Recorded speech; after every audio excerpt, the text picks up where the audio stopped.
Welcome to another 1 minute tip of the day video for you by Dr. Vstrom.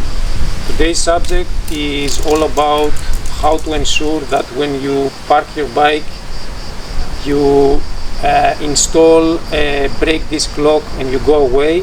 When you come back, you do not forget that you have installed a brake disc lock, with the risk of trying to move the motorcycle and damaging the brake disc.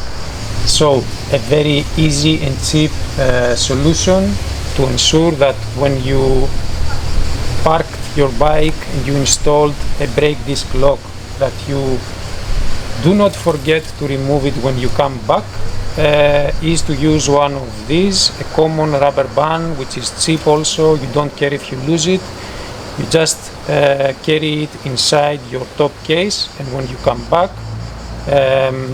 you see that you have installed the rubber band from the front brake lever to the handlebar weight.